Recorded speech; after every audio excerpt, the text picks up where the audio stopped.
OJK dalam kesempatan ini menyampaikan bahwa program asuransi wajib, termasuk asuransi kendaraan, masih menunggu terbitnya peraturan pemerintah PP sebagai payung hukum pelaksanaannya, seperti ruang lingkup dan waktu efektif penyelenggaraan program. Undang-Undang Nomor 4 Tahun 2023 tentang pengembangan dan penguatan sektor keuangan atau Undang-Undang P2SK mengatur bahwa pemerintah dapat membentuk program asuransi wajib sesuai dengan kebutuhan. Di antaranya mencakup asuransi kendaraan berupa tanggung jawab hukum pihak ketiga atau third party liability terkait kecelakaan lalu lintas, asuransi kebakaran, dan asuransi rumah tinggal terhadap risiko bencana. Dalam persiapannya, tentu diperlukan kajian mendalam terlebih dahulu mengenai program asuransi wajib yang dibutuhkan.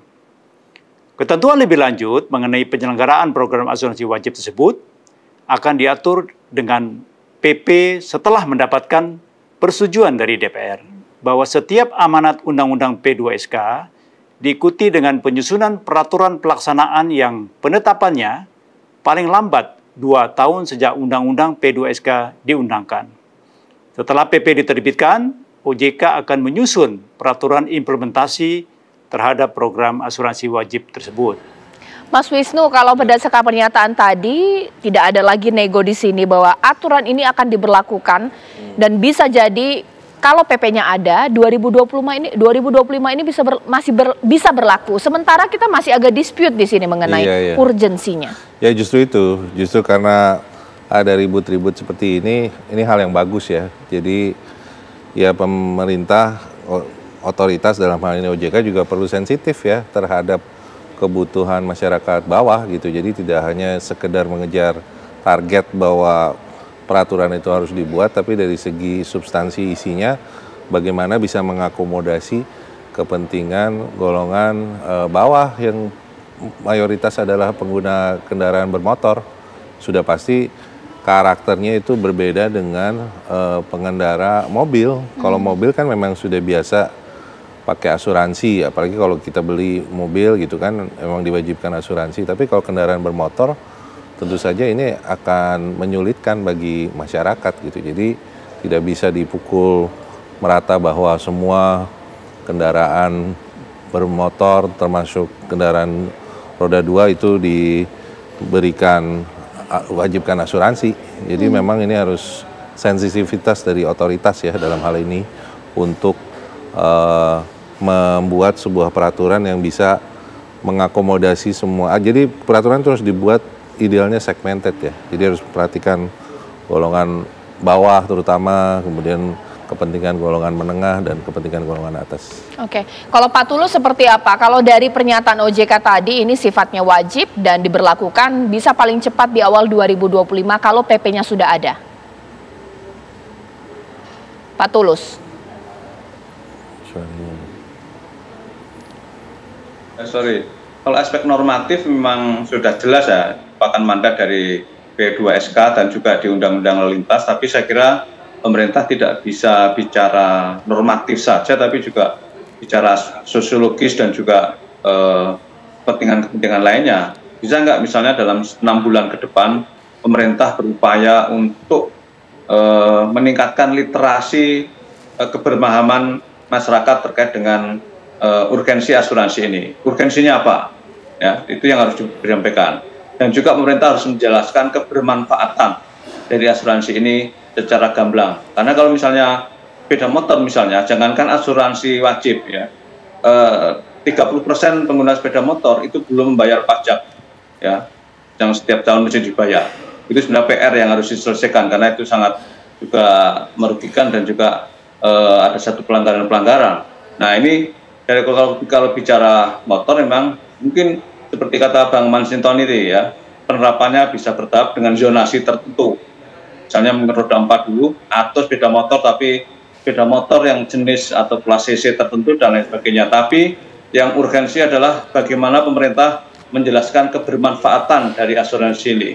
Karena selama ini kan, selama 2 tahun yang lalu ketika Undang-Undang P2SK disahkan, ini kan tidak ada wacana-wacana ini yang sampai ke masyarakat. Tiba-tiba setelah kurang dari 6 bulan atau bahkan 5 bulan diwacanakan akan diterapkan ini, walaupun dibilang menunggu PP. Nah, ini satu skenario kebijakan publik yang kurang edukatif pada masyarakat. Bang Masinton, nah bagaimana itu Bang Masinton menjelaskan kebermanfaatan mengenai aturan ini kepada masyarakat? Karena sampai kemudian undang-undangnya saja ada dan akan diberlakukan menunggu PP, ini masyarakat kaget loh. Ya, itu kan harusnya tugas pemerintah ya untuk melakukan sosialisasi. Nah, kemudian bahwa di undang-undang itu 2 tahun katanya. Tapi kan itu tidak bisa langsung letterless gitu ya. Itu diterjemahkan kemudian 2 tahun sudah harus ada PP-nya apa segala macam. Tetap karena ini menyangkut kepentingan orang banyak, dia tidak bisa serta-merta tanpa ada satu kajian dan sosialisasi serta masukan dari masyarakat ya, khususnya karena masyarakat lah pengguna kendaraan yang akan bayar premi nantinya, maka negara harus melakukan sosialisasi, dialog ya, formatnya harus tepat.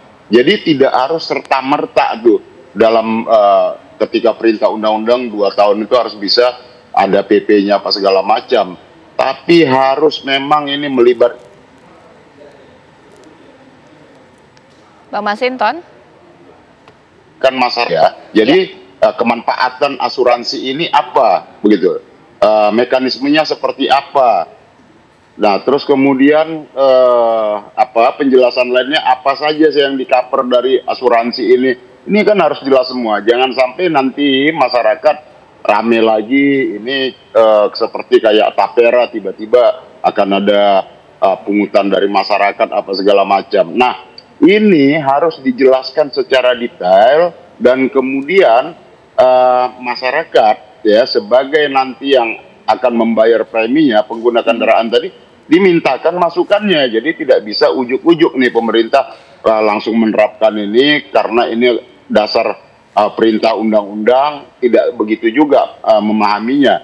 Jadi maka kita minta supaya itu dikaji mendalam, sosialisasi betul dan dilakukan bertahap. Dan tadi seperti Pak Tulus sampaikan juga bila perlu dilakukan dulu secara perjonasi mana.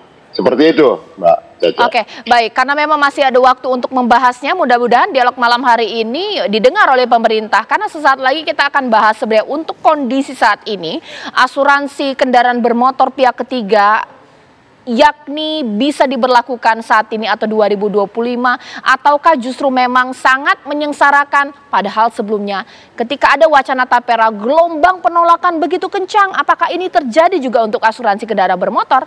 Sesaat lagi.